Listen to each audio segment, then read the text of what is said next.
The world was shocked. A billionaire, a private island, dark secrets hidden in paradise. Jeffrey Epstein, a name that became synonymous with scandal and horror. His death left more questions than answers. What really happened on Epstein Island? Why did so many powerful figures visit? The story is one of wealth, power, and unspeakable acts. It's a tale that demands to be told. Epstein's story isn't just about one man.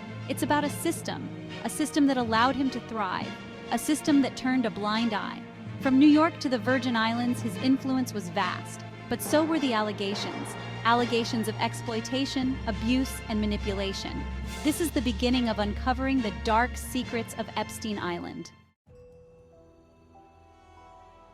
Jeffrey Epstein was a financier, a man of immense wealth and connections. Born in Brooklyn, New York, he climbed the social ladder. By the 1990s, he was a prominent figure in finance. But his wealth wasn't just from investments. It was from something far more sinister. Epstein's private island, Little St. James, became a symbol of his power.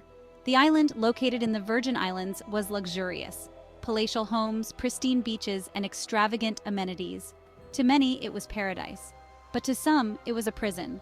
A place where Epstein's dark desires were allegedly fulfilled.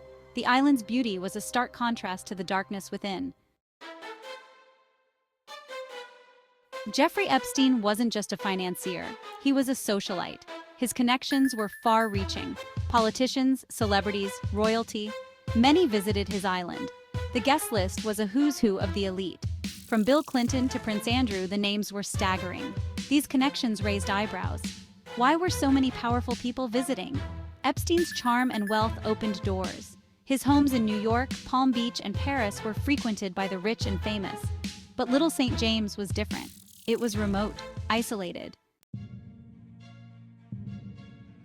The allegations against Epstein are chilling.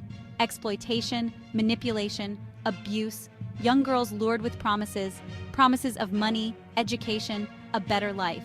But instead, they found themselves trapped in a nightmare. The evidence began to surface. Victims came forward. Their stories were heartbreaking. Epstein's methods were calculating, recruiting young girls through his network, grooming them, using them. The island was central to this abuse, a place where he could control the environment, control the victims. The allegations painted a picture of systematic exploitation, an operation that spanned years. The evidence was damning. Testimonies, flight logs, photographs. In 2019, Epstein was arrested, charged with sex trafficking of minors. The world watched as the case unfolded. The trial promised to expose the depth of his crimes, but it was cut short. On August 10, 2019, Epstein was found dead in his jail cell, officially ruled a suicide, but many believe otherwise. The circumstances were suspicious. His death sparked outrage and conspiracy theories. How could such a high-profile prisoner die under such conditions? Questions arose about the jail's security. Theories of foul play circulated.